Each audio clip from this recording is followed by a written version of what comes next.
Bismillahirrahmanirrahim. Assalamualaikum warahmatullahi wabarakatuh. Alhamdulillah wassalatu wassalamu ala Rasulillah wa ala alihi wa sahbihi wa man walah wa ba'd. Teman-teman, tanpa kecuali yang pertama kita mengawali dengan bersyukur kepada Allah Subhanahu wa taala yang telah memilih kita untuk berada di tempat ini guna mempelajari sebagian dari tuntunan agama kita. Semoga keberadaan kita yang terpilih oleh Allah berada di sini, di tengah kesibukan beraktivitas, memberikan keberkahan lebih kepada kita semua, dan mengantarkan kita pada kebahagiaan yang menyukseskan. Itulah kuncinya kenapa di setiap pembuka itu seringkali ada keluar kata Alhamdulillah. Jadi secara psikologi, ketika diteliti, syukur itu lebih sering menghadirkan kebahagiaan. Nah, sekarang yang kurang dalam kehidupan itu seringkali adalah kebahagiaan. Dan kebahagiaan itu diingatkan oleh Allah itu 5 kali dalam sehari. Karena seringkali capaian-capaian, target-target kehidupan kita yang kita kejar itu mungkin bisa didapati, tapi boleh jadi dari setiap hal yang didapatkan belum tentu itu bisa melahirkan kebahagiaan untuk kita. Nah, kesuksesan yang melahirkan kebahagiaan itu disebut dengan falah namanya. Falah. Jadi ada falah, ada fauz, ada fariha, farah. Oke? Ini fauz nih turunannya ada faiz, fauzan, faizin. Itu artinya sukses. Ya. Bekerja sukses misalnya, ya. Belajar sukses, berkarir sukses. Itu disebut dengan faz. Orangnya faiz. Fauzan, faizin. Pemiliknya. Jadi kalau ada yang namanya fauzan, faizin, faiz, faizah. Itu artinya orang yang diharapkan sukses dalam aktivitasnya. Tapi kesuksesan itu belum tentu melahirkan ketenangan, kebahagiaan. Tenang, bahagia. Jika ada orang yang dia merasakan ketenangan, kebahagiaan, walaupun mungkin tidak sukses mencapai apa yang ia tempuh dalam karirnya. Dia punya bisnis, dia nggak sukses, tapi perasaan bahagia aja, tenang aja gitu, ya. Dia belajar, IPK pengen 4, jatuhnya 3,2 misalnya. Nggak nyampe, tapi tenang aja. Ya, sukses yang belum tentu didapatkan dari kebahagiaan. Farah namanya. Sifatnya Farhan. Farah Queen, jangan Muhammad Farhan. Itu. Ya, orang yang diharapkan bahagia dalam hidupnya. Walaupun belum tentu sukses. Oke, pilih mana? Kaya tapi gelisah atau miskin tapi tenang? Kaya tapi tenang, oke. Oh ya, ya, yang malu-malu jawab pengen sebetulnya kan. Oke, nah Allah tuh maha tahu. Jadi nggak harus ditanya, Allah tuh maha tahu. Sebelum dijawab sudah diharapan, sebelum mimpi sudah dibangunkan. Makanya Allah bangunkan kita dari mimpi, naikkan harapan jadi kenyataan. Diingatkanlah 5 kali dalam sehari, ya kan? Padahal mandi aja 2 kali kan, makan 3 kali. Tapi untuk sukses dan bahagia 5 kali diingetin. Gabungan 2 ini disebut falah namanya. Dan ini, pengingat ini, 5 kali ini tidak pernah berhenti dalam 24 jam. Diperdengarkan di telinga kita. Telinga bahasa Arabnya itu udhun. Jamaknya karena banyak yang punya telinga dijamakkan adhan. Adhan. Kenapa adhan disebut adhan? Karena inilah satu-satunya panggilan di muka bumi yang didengar oleh orang yang masih punya telinga dan pendengaran. Itulah rahasianya kenapa waktu azan itu ada perbedaan di setiap tempat. Coba, kita sekarang di Tanah Kusir misalnya kan. Geser dikit Tanah Abang. Beda kan waktunya kan? Terus Tanah Abang yang di Jakarta dengan Tanah Abang yang di Palembang beda waktu kan? Palembang ada Tanah Abang juga kan? Ada, beda. Terus kalau kita riset, itu semua tempat di bumi Waktunya memiliki waktu khusus untuk adzan. Setiap tempat berbeda karena Allah mengizinkan lafaz adzan terdengar selama 24 jam di semua tempat. Dan cuma ini, di mana ada agama yang punya panggilan kesuksesan, kebahagiaan, panggilan ritual, intelektual, fisikal sekaligus diingatkan 24 jam dalam sehari. Dan ini pasti bukan buatan manusia, karena nggak ada satupun manusia membuat sebuah panggilan seperti ini. Mustahil. Nah, ini menunjukkan satu-satunya kebenaran risalah Islam. Tapi poinnya adalah substansinya bukan karena azannya. Allahu Akbar, Allahu Akbar. Oh, sholat nih. Ya. Poinnya bukan itunya. Sholat itu wasilahnya. Dari kata silah, terkoneksi dengan kuat. Yang tak terpisahkan. Kita kumpul sekarang, sifatnya disebut silah. Substansinya rahmat. Kasih sayang, berbagi. Ya. Digabungkan silah dengan rahmat jadi silaturahim. Silah itu artinya hubungan pertemuan yang menghubungkan sifat kasih yang dalam sehingga ketika berpisah itu masih ingat. Bukan saat kumpul. Ya, Mas Dude ketemu Mas Baim sekarang nyapa, senyum, wajar orangnya ada. Itu belum silaturahim. Nanti ketika terpisah masih ingat tuh. Masih mengingatkan, masih WA, masih doain. Ya, masih punya harapan yang bagus, gitu kan? Nah, itu namanya silaturahim. Jadi silaturahim itu nampaknya bukan saat kumpulnya, saat pisahnya. Nah, pertemuan ini melatih kita mengeluarkan aura-aura kebaikan yang terbawa saat kita berpisah. Itu poinnya. Ibadah yang melatih kita terkoneksi dengan Tuhan, dengan Allah, yang ketika kita selesai ibadah itu masih terhubung dan ingat dengan semua petunjuknya, itu disebut sholat namanya. Dari kata silah. Di sholat itu adalah wasilah untuk mengoneksikan kita dengan Allah yang punya segalanya. Yang punya akses Allah. Yang punya rizki Allah. Yang punya kelapangan Allah. Yang punya solusi Allah. Itulah yang menjadikan fitrah kita menyebut namanya saat punya kesulitan kan. Oke, saya sulit, saya telepon si fulan. Saya miss call si fulan, nggak terangkat. Walaupun saya sering telepon dia, WA dia, bikin status tentang dia. Ketika punya kesulitan dia nggak jawab. Yang terakhir harapannya siapa? Ya, miss call saya terhadap Allah. Khairai yarah. May ya'mal mithqala dzarratin khairai yarah. Maka diberikan, ya Allah gimana cara saya terkoneksi dengan engkau? Allah ajarkan lewat sholat. Nah, sholat itu hakikatnya adalah wasilah yang mengantarkan kita pada pemberian Allah. Pemberian itu 5 nanti. Makanya sholatnya kenapa 5 waktu. Karena 5 ini yang kita butuhkan dalam kehidupan. Dan puncak yang 5 ini adalah falah. Falah. Ketenangan kita butuhkan.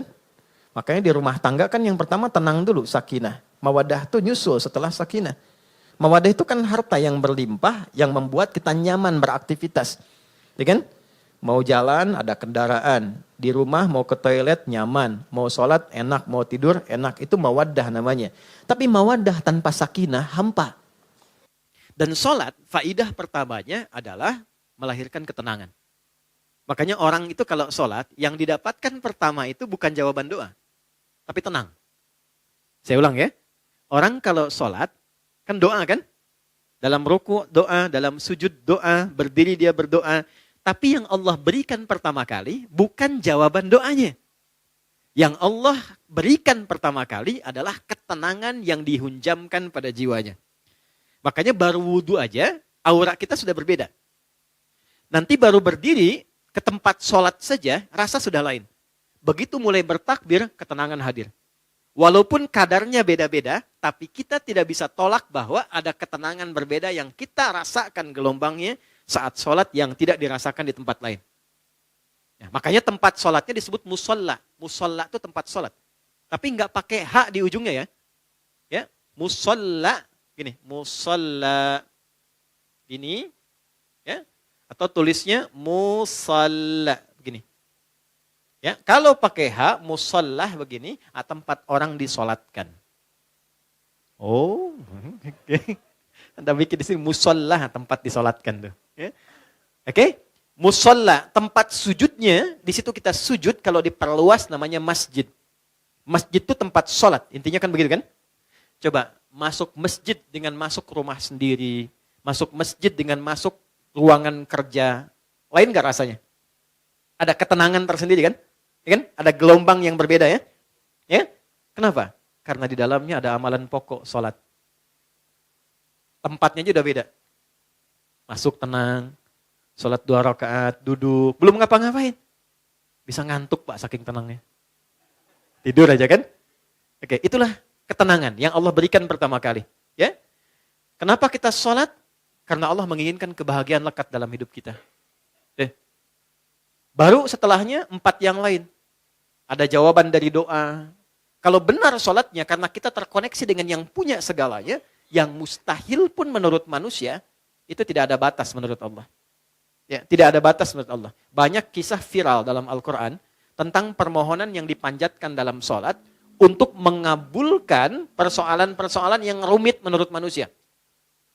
Contoh, Nabi Zakaria pernah dengar ya? Baik ya, Nabi Zakaria, istrinya namanya Eliasobat. Dalam bahasa Latin disebut Elizabeth. Elizabeth itu nama genealogi ke atasnya Eliasobat, istrinya Nabi Zakaria. Adiknya dari Hannah. Hannah itu istrinya Imran. Imran dengan Hannah menikah, kemudian mengandung Hannah, Maryam. Dalam kandungan Imran meninggal. Nanti Hannah melahirkan Maryam, Maryam nanti Bunda Maria melahirkan Isa alaihissalam. Oke. Maryam punya tempat khusus untuk ibadah. Diberi nama mihrab. Salatnya di situ. Salat di situ. Maka di dalam salat itu tempat menjadi berkah. Secara singkatnya Nabi Zakaria mencoba menunaikan salat di tempat itu. Dalam salatnya minta sama Allah berdoa. Doanya apa? Doa memohon supaya istrinya diberikan oleh Allah karunia bisa mengandung dan melahirkan keturunan. Maaf, vonisnya pada masa itu dipandang monofos dan mandul, tidak mungkin punya keturunan. Perhatikan, karena dalam sholat konektivitasnya pada Allah yang tidak punya batas dalam pemberian.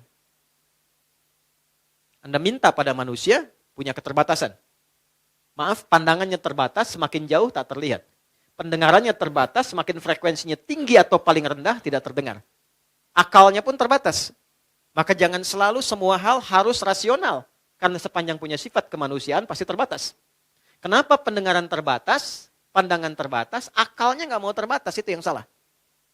Oke, ketika semua terbatas, kita harus minta pada yang tidak punya batas. Tuhan, Allah. Makanya kalau mentok tuh pasti yang disebut Allah kan? Kalau mentok tuh pasti Allah. Kenapa? Karena kita sadar, fitrah kita menuntun, cuma ini yang tidak punya batas. Nah, Allah punya 99 sifat pemberian. Allah punya 99 sifat pemberian disebut dengan Asmaul Husna. Quran surah 17 di ayat 110. 99 ini adalah nama khusus sesuai dengan kebutuhan kita. Jadi nggak harus semua dibaca. Butuh rizki, sebut ya Allah, ya Razak. Butuh ilmu, ya Allah, ya Alim. Punya masalah, pengen solusi, ya Allah, ya Al-Fattah. Pengen kesabaran ditambah, ya Allah, ya Sabar. 99. Qulid Allah, sebut namaku, kata Allah. Awid Ar-Rahman, kalau sedang dalam lukanya, sebut ya Rahman yang maha lembut, yang maha kasih. Engkau yang memilih aku jadi hambamu. Engkau yang mengasihiku. Ya Allah, dengan kelembutan dan kasihmu tuntaskan masalahku. Rahman. Ayyamma tad'u, tapi kalau engkau tahu, falahul asma'ul husna. Pilih nama sesuai kebutuhanmu. Maka Nabi Zakaria memilih satu nama Allah sesuai dengan sifat yang dibutuhkan. Wahab, pemberi tanpa batas. Karena orang mengatakan ada batasan, maka dipilih nama ini tanpa batas. Kalau meminta dengan nama, sebut ujungnya hab. Makanya sering kita minta, Rabbana hab lana min azwajina. Karena beliau khusus minta ya untuk dirinya, untuk istrinya, maka beliau katakan, Rabbi habli. Kan? Hunalika da'a Zakaria Rabbah qala Rabbi habli min ladunka dzurriyyatan thayyibah innaka sami'ud du'a. Itu ada di Ali Imran di ayat yang ke-38. Ya Allah, mereka mengatakan dan memvonis aku dan istriku tak mungkin punya keturunan. Maka dalam sholatku ini aku terkoneksi denganmu, aku minta padamu yang tidak punya batas dalam pemberian. Ini. Apa yang terjadi? Innaka sami'ud du'a. Ya Allah, engkau pasti dengar doaku. Perhatikan kalimatnya, dalam sekali. Nanti kalau berdoa, sisipkan rasa ini. Di Allah tuh sangat cepat menjawab pada doa-doa yang disifati dengan rasa yang dalam. Ya Allah, Engkau pasti mendengar doaku. Kalau pada yang maha mendengar tidak terkabulkan juga, kepada siapa lagi aku mesti memohon? Gitu ya? Oke? Ya Allah, engkau yang titipkan dia kepadaku. Engkau yang jadikan dia sebagai anakku. Engkau yang jadikan dia sebagai pasanganku. Engkau yang titipkan dia bukan kepada yang lain. Ya Allah, engkau yang menciptakannya. Engkau yang mengarahkannya. Maka mohon dengan segala keagunganmu ya Allah, jadikan kami orang-orang yang engkau ridhai. Rubah kami menjadi lebih baik, lebih lembut, lebih damai, lebih tenang. Kalau dengan permohonan dan air mata aku tumpahkan belum juga terkabul, maka tunjukkan kepadaku saat ini dengan cara apa lagi bisa aku memohon padamu. Itu. Saya sering mengambil rasa itu dalam diri itu. Dan itu cepat, kadang-kadang belum minta sudah diberikan. Ya. Dan di Quran banyak, apa yang terjadi? Fanadatsul malaikah. Kalau doanya benar, turun malaikat langsung menyampaikan. Wa huwa qa'imu yusalli fil mihrab. Sedangkan beliau masih terkoneksi dalam sholatnya. Jadi sholat, selain memberikan ketenangan, itu juga mempercepat terkabulnya doa. Doa yang bagaimana yang cepat dikabulkan? Yang didahului dengan ketenangan. Tenang dalam sholat disebut tumakninah. Makanya sholatnya jangan seperti dikejar proyek. Karena proyek sholat itu proyek akhirat, bukan dunia. Ketika teman-teman membawa sifat akhirat ke dunia, maka merendahkan akhirat dengan dunia. Itu poinnya, itu yang menjadikan doa sulit dijawab. Bawa ke urusan akhirat, tepikan dunia. Itulah di awal jumpa kita katakan kenapa tangannya diangkat ke belakang begini, buang urusan dunia ke belakang. Karena yang kita kerjakan sekarang urusan akhirat. Itu hikmahnya, buang urusan dunia ke belakang. Problemnya ketika takbir dunia masih di bawah. Allahu Akbar. Aduh, konten belum jadi nih. Sepatu ketinggalan nih, gitu kan? Ada di mana tadi nyimpen kendaraan, kan? Masuk. Padahal kata Nabi sederhana, buang urusan dunia ke belakang. Ya, angkat tangannya, buang urusan dunia ke belakang, pasrahkan kepada Allah. Lipat tangan begini, ya kan? Kan sudah kita belajar ini ya. Yang baru bergabung teman-teman izin tidak bermaksud untuk mengajari, mengingatkan lihat tayangan sebelumnya. Kenapa kiri didahulukan daripada kanan sudah kita bahas. Kiri gambaran hal yang kadang-kadang divisualisasikan atau digambarkan hal yang kurang baik. Aliran kiri, tangan kiri, pekerjaan kiri kadang kurang bagus kan ya gambarannya. Maka kanan gambaran yang baik. Asal sholat itu asalnya begini. Tidak bersedekap. Terjadilah satu peristiwa, seseorang pernah berbuat salah. Kesalahannya fatal. Lalu ia datang mengadu pada Nabi untuk konsultasi.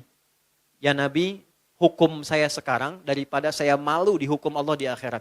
Sahabat itu dulu begitu. Saya pengen selesai di dunia, gak mau dibuka di akhirat. Karena kalau di dunia ditutup, viral di akhirat itu lebih banyak. Semua dibuka kan? Semua. Sekarang mau ditutup bagaimana? Yang tahu mungkin kita pribadi, teman dekat. Tapi di akhirat semua tahu. Oh gitu Adi Hidayat. Kelihatannya baik. Tapi dibuka satu-satu. Diperlihatkan. Ya, yang baik, yang buruk dibuka. Makanya visi sahabat, saya tidak mau di akhirat dibuka karena viralnya makin luas. Pengen diselesaikan di dunia. Jadi ketika Nabi akan sholat, datanglah orang sahabat ini, tidak disebutkan namanya. Kalau tidak disebutkan, perhatikan rumusnya ya, di tafsir, Quran dan hadis, kalau ada kejadian, tidak disebutkan siapa orangnya, kapan kejadiannya, tapi viral perbuatannya, ini ingin menunjukkan kesan bahwa perbuatan itu akan berpotensi lagi terjadi di masa depan dengan sosok yang berbeda, tapi dengan substansi yang serupa. Ya. Dia berbuat salah, kita pernah salah nggak? Pernah. Ya? Ada orang dulu gibah, pernah gibah nggak orang sekarang? Bahasa sekarangnya gosip, ya kan? Oke, mencela dulu ada, sekarang ada nggak yang mencela? Ada, tapi kan nggak disebutkan siapa dulu yang pernah mencela. Artinya celaan itu akan terjadi lagi di masa depan. Ya, masalah dengan kawan, masalah dengan tetangga, masalah suami istri, masalah dengan anak, masalah dengan ibu mertua. Nggak pernah disebutkan siapa tokohnya, tapi suratnya ada, ayatnya ada, untuk memberikan kesan kalau terjadi begini cara menyelesaikannya. Maka dia katakan, ya Rasulullah, hukum saya salah. Hukum saya salah. Tibalah waktu sholat. Kata Nabi, kita sholat dulu, nanti habis sholat, baru kita selesaikan. Maka saat sholat itulah turun Quran surah ke-11, Hud. Ayat 114. Aqimis sholata tarafain nahar, wa zulafam minal lail. Perhatikan, ini indahnya. Innal hasanati yudhibnas sayyi'at. Tunaikan sholat, jangan tinggal. Tunaikan sholat, jangan pernah tinggal. Yang 5 waktu itu. Apa yang dahsyat dalam sholat itu? Allah lompat dulu untuk menghibur hati kita. Gak ada orang yang tidak pernah salah, kata Allah. Kecuali Nabi Rasul yang dijaga dari kesalahan. Namanya maksum. Di sepanjang bukan Nabi, sepanjang bukan Rasul, pasti salah. Jadi percuma menuntut seseorang itu untuk selalu benar. Karena sifat manusia pasti salah. Ya kita turunkan babnya ya. Ya. Sambil contoh, kami baru pulang dari Mekah, dari Madinah. Terus kita belajar tuh di pelataran Masjid Nabawi, Masjidil Haram. Saya tarik sedikit aja ya, tarik sedikit aja. Nabi itu mengajarkan fikih parenting dengan keluarganya, itu begitu indah. Nggak ada ketegangan, nggak ada kegaduhan, dan rata-rata canda. Makanya saya ngobrol dengan beberapa teman, saya bilang, kenapa sekarang kalau orang belajar parenting serius banget? Bawaannya tegang melulu gitu. Ini kewajiban suami, ini kewajiban istri, ini neraka, ini surga. Padahal yang ditampilkan oleh Nabi, kebanyakan 85%-nya itu canda semua. Karena memang kehidupan rumah tangga itu kehidupan bercanda. Laibun walahun. Canda. Saya teman-teman, kalau di rumah, itu seriusnya sama istri dan anak cuma dalam 3 hal. Sholat, Quran, kedua jangan maksiat. Jangan bohong, 1. Itu. Yang lainnya, turunan-turunannya. Lebihnya canda. Anda boleh tanya sama istri saya. Kalau beliau tanya, istri saya tanya, pasti saya plesetin canda semua. Canda semua. Anak-anak canda semua. Itu semua canda. Kenapa? Karena kehidupan rumah tangga itu gak serius-serius amat. Karena si amat pun tidak serius. Banyaknya canda. Contoh gini. Istri Nabi ada berapa? 9. Ada yang lain? Jangan khawatir ya, saya gak bahas bab poligaminya, tenang aja. Oke ya. Si Nabi 9 yang berkehidupan, 11 dengan beliau, 1 yang milkul yamin. Ya. Pembahasan detailnya nanti. Singkatnya begini. Dari sekian itu kenapa Nabi diizinkan menikah lebih daripada 4 istri? Kenapa diizinkan? Saya sering sampaikan. Maaf ini rahasianya teman-teman. Karena seluruh istri Nabi itu mewakili semua karakter perempuan di muka bumi. Itu rahasianya. Jadi nanti ada yang suka mengajar, suka belajar dan mengajar, ikuti Sayyidah Aisyah.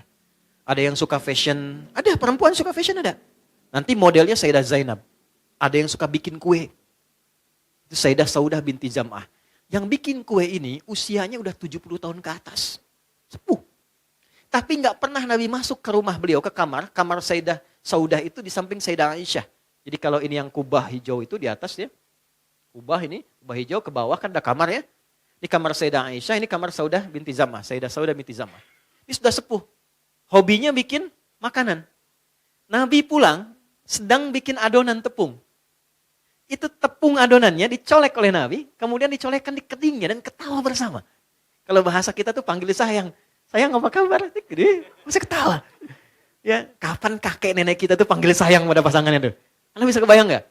Jadi semua masuk ke rumah itu semua hiburan. Ada istri Nabi yang senang curhat, ada. Kalau ke rumah tuh cerita, kan? Ada hadis di Al-Bukhari panjang banget. Panjangnya itu cuma satu intinya. Suami mendengar curhat istri. Dan gak pernah dipotong, didengar aja. Karena tahu 8 jam ditinggal, 12 jam ditinggal itu pasti ada sesuatu yang dipendam. Jadi Nabi selesaikan dengan mendengar aja, gak pernah dipotong, dengerin ya terus. Ya, istri kan prinsipnya cuma satu, ya, gak pernah menginginkan suami merasa benar. Gak pernah berharap begitu, cuman tolong pahami, merasa bersalahlah sekali gitu ya. Gitu ya. Gak apa-apa, dengerin. Itu ada hadis di Al-Bukhari panjang, dengarkan. Jadi ternyata begitu keluar cerita itu, itulah sakinah. Tenang gitu. Nah itu fikih sederhana dan dalam dengar itu canda. Kadang dialog, kadang canda. Makanya kehidupannya itu yang harmoni yang kita dapatkan. Gak terlalu serius. Nah itu yang saya maksudkan, hal-hal yang kita bisa tampilkan dalam Al-Quran dan kuncinya di mana? Salat. Makanya semua kisah viral dari istri Nabi itu selalu menyoroti sholatnya Nabi. Itu poinnya. Di sholat tuh bikin tenang. Sholat bikin bahagia. Sholat bikin terkabulnya doa. Gitu. Bukan cuma es krim. Ustaz punya hadiah nanti. Boleh. Ini Ustaz punya hadiah. Oh, deh. Nih. Bulan nanti sama matahari sekalian. Ya. Ganti ya. Iya. Nanti sama Tante Bulan bilang sama Om Matahari sekalian. Gimana? Alhamdulillah. Alhamdulillah. Anak gak jauh dari bapaknya.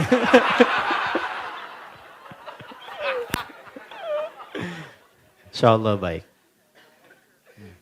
Saya senang anak-anak. Sangat-sangat senang. Jadi saya tuh gak pernah komplain tentang anak-anak. Apa aja. Kalau di kajian ada ini, enggak marah saya. Apa? Karena mereka belajarnya di situ. Itu poinnya. Tolong jangan marah sama anak. Pesan saya, jangan marah sama anak. Sederhana, karena mereka belum dihisab. Anda dihisab. Kan tidak lucu yang dihisab marah pada yang belum dihisab. Ya kan? Anak tuh kalau salah, Allah gak marah karena dia sedang belajar. Masa Allah yang Tuhan tidak marah pada yang tidak dihisab? Kita yang bukan Tuhan marah pada yang tidak dihisab dan kita dihisab. Gitu. Jadi kalau anak itu ada sesuatu yang berbeda, yang pertama dilakukan istighfar dulu. Karena anak hanya mendengar dan melihat apa yang dia lihat dan dia dengar. Lalu setelah itu mohonkan kepada Allah kebaikan. Biasanya kalau orang tua itu sudah memulai dengan kebaikan, itu langsung anak tanpa diminta jadi baik. Itu rumus. Jadi kalau pengen anak itu soleh, kuncinya satu. Orang tuanya memperbaiki diri menjadi baik. Itu langsung gak diminta jadi baik. Itu udah pasti. Rumusnya udah begitu. Ayatnya banyak di Quran. Ya. Naik sini lagi. Ini sholat. Jadi sholat yang baik membuat kita lebih tenang. Sholat yang baik membuat kita lebih enak berdoa. Sholat yang baik membuat kita, nah ini yang terakhir. Lebih dekat pada kesuksesan dan kebahagiaan. Nanti dua lagi kita simpan jauh-jauh. Karena topik kita bukan di situ saat ini. Kumpulan dari semua itu akumulasinya disebut dengan falah. Ini yang diperdengarkan 5 kali dalam sehari. Jadi ketika muadzin memperdengarkan hayya 'alas shalah, hayya 'alas shalah, Anda tanya kenapa sih mesti sholat? Itu sebelum bertanya, Allah langsung jawab lewat suara muadzin itu. Hayya 'alal falah, supaya engkau bahagia. Supaya engkau sukses. Supaya engkau tenang hidupnya. Di kehidupan pribadimu, rumah tanggamu, di kehidupan sosialmu, pekerjaanmu. Teman-teman kalau mau cek, keluarkan semua ayat Quran tentang sholat, semua problemnya tuntas di atas hamparan sajadah. Ya, teman-teman yang perempuan pernah dengar Nabi Yakub gak? Masalahnya dengan anak kan? 12 anak, kasus Yusuf kan? Itu ditumpahkannya di mana? Lihat Quran surah 12 ayat 86 itu. Di atas sajadah. Innama ashku bathi wa huzni ilallah. Aku tuh kalau punya masalah sedikit pun, yang aku tumpahkan, curhatnya, share-nya, tumpahkan di atas sajadahku, kata Nabi Yakub alaihissalam. Jadi begitu ditumpahkan, minimal ketenangan ada, walaupun solusi belum datang. Gak percaya silakan ya, punya proyek misalnya kan, belum jadi nih. Ada tantangan, ada problem, bawa lewat sholat, tumpahkan di atas sajadah. Begitu keluar air mata, ketenangan tiba. Ya, tenang itu mahal. Walaupun proyeknya belum tuntas, tapi ketenangan ada. Nah, dengan tenang itu ada kejernihan berpikir, kadang-kadang muncul ide baru dengan proyek yang baru yang menutup apa yang telah kita resapi sebelumnya. Ya. Di rumah tangga juga begitu. Kalau ada masalah, curhatnya Allah sudah bentangkan di Quran. Curhatkan kepadaku. Itu bahasa Quran. Karena yang paling aman itu yang ini. Yang menguasai kita. Tumpahkan ke sini. Minimal kalau belum datang solusi, ada ketenangan. Jadi lebih damai. Nanti kalau sudah damai, ditutup masalahnya dengan kita, walaupun belum selesai dengan orang lain. Tapi kita sudah tenang. Jadi kalau muncul masalah baru, sudah ada perisainya. Sudah tenang, sudah enak, sudah damai. Nanti solusi pelan-pelan akan dituntun. Jelas? Halo, kenapa sedih begini? Naik ya? Nah, ini poinnya. Nah, pertanyaannya adalah, apakah semua orang yang sholat sudah mendapatkan poin ini? Dulu orang sholat dengan gerakan yang sama, bacaan yang sama, nabi yang sama, bacaan-bacaan ayat dan surat yang sama, mereka meraih apa yang dijanjikan oleh Allah dari semua manfaat sholat. Kita punya gerakan yang serupa, bacaan yang sama, Qur'annya sama, nabinya sama, hadisnya sama. Kenapa? Standar yang telah Allah tetapkan dalam Quran belum maksimal kita raih. Cuma 2 jawabannya seperti yang pernah kita ulas. 1, ini bahasa Quran. Kebanyakan orang yang sholat, 1, ini bahasa Quran. Boleh jadi belum khusyuk dalam sholatnya. Kedua, boleh jadi sebagian dari orang yang sholat itu, ini poinnya, tidak paham, tidak mengerti apa yang dibaca dan dilakukan dalam sholatnya. Jadi hanya formalitas secara fikih saja. Fikih itu gini, fikih itu menggugurkan kewajiban. Jadi tidak ada tuntutan mesti paham dalam sholat. Kalau kita bacakan benar secara rukun, benar kemudian secara panduan, awal sampai akhir, keguguran dari kewajiban selesai. Artinya kewajiban selesai ditunaikan. Nggak ada dosa. Tapi kalau kita paham, kenapa mesti takbir? Kenapa kakinya begini? Kenapa tangannya begini? Kenapa doanya ini? Nanti dapat tambahan keberkahan namanya. Namanya hikmah. Hikmah dari sholat itulah yang menuntun kita mendapatkan poin-poin tadi.